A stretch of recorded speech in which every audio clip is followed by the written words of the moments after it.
Earlier this year, the manga Gochiusa finished a climactic arc, and a point that could easily be called the completion of the entire story. And with this, I have no doubts in calling it one of the most technically impressive stories ever written. Every single piece was purposed, fell into place just right, and was executed with subtlety and articulation. This is not a plot-heavy story. In fact, you can hardly say there is much of a plot. But do not be fooled, because within this superficial near plotlessness is a density of storytelling motion that is simply mind-blowing. Throughout my reading, there were 3 panels in particular that jumped out at me, not simply for what they contributed to the overall story, but also for how beautifully, tersely, and densely they conveyed their own beginning, middle, and end unto themselves. Understanding what makes these panels work so well touches on the very fundamentals of storytelling itself before things like genre, plot, entertainment, and all that enters the mix. If we look at the actual 3 panels, we got Cocoa here. If you're not familiar, this is Chino. Chino says that Cocoa is better at the accordion than she thought. Cocoa reminisces on how she used to play with her sister using toys, but then when she got older, her sister has a real instrument. For panel 1, this is essentially your exposition. Panel 2, this is essentially your rising action. And then 3 is actually a climax and a resolution unto itself. And that might sound like some bold claims for just 3 panels, but you have to actually look at what is being set up here. What is the actual flow of the tone? Where is the tension being produced? Where is the tension being released? Introduces the initial idea with Omota yori hikeru desu ne. You can play better than I thought. Coco responds, Mukashi one-chan to yoku yatte ta kara ne. I used to play a lot with my older sister in the past. So basically, this is an introduction of the topic. That's what an exposition in a story does. It introduces the main thing that you care about. What are we interested in? What's the topic here? Who are the characters? What are they doing? Well, it's these two. We're talking about skill with an instrument. The next thing she says, this is Coco again talking, Toitemo omocha dene. That being said, it was with toys. And then Chino, this is Chino talking, she says, Ohoamashi desu. That's very adorable. That makes you smile. So this second panel, again, I call this the rising action because it's where tension is built. And in a story, stories fundamentally, a lot of people think of stories in terms of plot, like there's a problem and then there's a solution, the whole conflict thing. But the reality is that stories work on something on a deeper level, which is just simply tensions, just questions and answers fundamentally. So this is actually a question. It's actually a surprisingly dense question. If you look here at the 3rd panel, there's a major change that directly correlates to what is established here in this panel. And one of the reasons these panels are so great is because they kept the same composition. So it's to literally draw your eye directly to the difference. Like, this is a clear response because the composition is reused. So she says, Jika ni kaeta toki honmono ni natte ta kedo. When I went back home, because she's living with Chino at the moment, and she went back home to her parents' house, saw her sister. When I got home, it had become a real instrument. Her sister's playing an actual guitar now, not a toy anymore. And then Chino responds, Doku de sa ga tsuitan desho ne. And that's sort of like a rhetoric, like, oh yeah, I wonder where that difference came from, or somewhere a difference formed between you, right? Slightly sarcastic kind of tone of voice. Tension that I'm talking about here is actually, because this panel is actually the equivalent of a conflict, where she says, Toitemo omocha dene. That being said, it was with toys. That's actually a conflict. The reason you know it's a conflict is because if you look at Cocoa here, she responds to the praise with a happy statement. We know this is happy because of her tone of voice. It's even got the little Nami dash at the end. She is proud about this. She is happy to be recognized for this. Then she reflects on the past. It's not a solemn tone, but compared to this bubble, it is more solemn. It's reflective. It's like, that being said, let me provide an alternative perspective. The alternative perspective is, it was just toys, as in, it's nothing to be like proud of in that sense. This introduces tension because it poses the question, okay, how much does Kokoa actually have to be proud of in this case? How does she actually ultimately feel about her instrument playing ability? That is there now, because we actually have a contradiction between these two panels in the sense that Kokoa is proud in this panel, but she's a little bit humbly reflective in this one. So it's almost like a question like, well, which one is it? Which one's dominant here? That's the conflict. That's the question. The answer is, well, actually, my sister mogged me. It's even funny, too, because you can see right in the flow of mood from the very lowly Kokoa to the present day one. Her mood blatantly gets worse here. She's happier here. She's innocently happy. She's kind of like a little bit like feeling stupid here. That's both your climax and your resolution. The climax is essentially this half, and then Chino's statement is essentially a resolution. The climax is the point at which the conflict reaches its height. The conflict essentially becomes the worst it's ever going to get. And the answers are given to the essentially the power balance in question. Because how I said where these two panels are essentially fighting to tell you like which one's dominant. Should she be proud or should she be humble? Well, this one answers that because she's been humbled effectively much more than just remembering that she used to play with toys. Her sister straight up mogged her. So it's actually reached a point of it's past humility. It's not quite shame, but it is a level of humbling that is not necessarily upsetting, but you can tell it's something that she reflects deeply on. In the actual overarching story, that is actually a very important plot point, and it becomes a much bigger thing. But it's amazing how straightforwardly, just in this content, you can see that conflict so well articulated. And that's a trait of great stories. They show their overarching stuff very articulately in the immediate moment. In the pieces, you can see the whole. It's like a big fractal thing, it's like a big diamond structure with repeating molecules and all that stuff. It's a beautiful crystalline pattern. And this shows that really well. The overarching story of Gochiusa is almost kind of contained just in these three panels very well. So that's just the basic flow of conflict. That's what you'd call the flow of tension. Tension is essentially, it goes up as the conflict is introduced, and it goes down as the conflict is solved, or simply ends. The conflict does not have to actually be solved, because this is a case where the conflict is not actually, like Kokoa does not like win the conflict here. It ends with a humbling, reflective tone. Like, Chino says, well, I guess there's a big difference between you two. It might sound funny to say, but this is effectively a tragedy in that sense. The character ends up in a worse spot than they started. So it's these three panels technically form a tragedy. So yeah, go ahead and blow someone's mind by telling them that. So effectively, the tension releases because the conflict ends, as in it reaches its final conclusion. It reaches a stable state. That doesn't mean it's a happy state. It just means it's a stabilized state now. We've come to the conclusion, she was mocked. She doesn't have anything really to be proud of here. Basic flow of tension is pretty much the part of the story. That's the part of the story you really feel. That's the part that your instincts make you go, oh, wow, I feel like the story is moving. I feel like something's happening. Now, to kind of intellectualize that flow of tension, to define it in terms of almost like similar to gesture in drawing, you want to look at what is the theme, like what is actually the overarching theme. You obviously have heard lots of people talk about themes and stories and stuff, and it's sometimes produces some very, very silly kind of analytical ideas and stuff that are pseudo-analytical, I should say.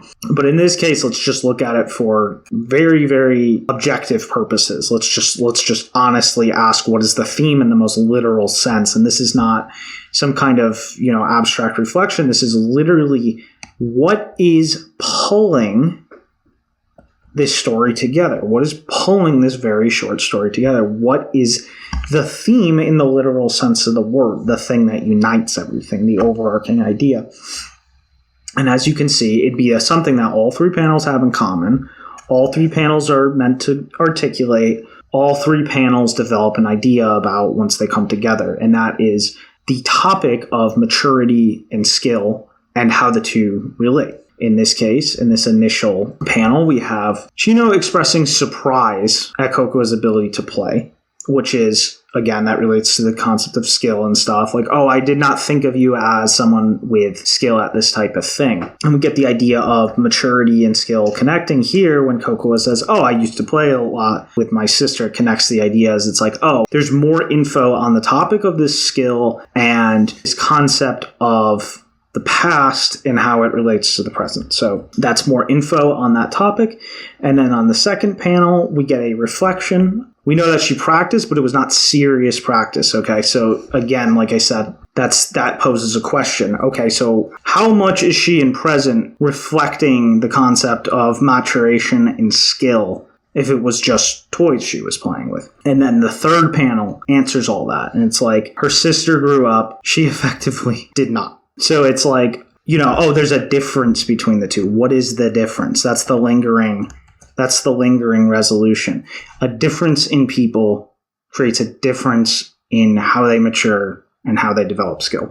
So that is what a theme really is. That's the real, manifestation of a theme. It's a tangible idea that is bounced around through the story, very tangibly touched on. So the secret to very effective themes like this actually mostly lies in 2 things: the characterization and the mood. And you've probably heard about characterization before. Again, it's another thing that I think people like to kind of abuse a lot as a topic to maybe sound smarter than they are. But again, just like theme, like as I showed you, it works in these very, very tangible strokes. Characterization is the same way. It's always hard pieces of info coming together with other hard pieces of info to form an overarching implicit whole.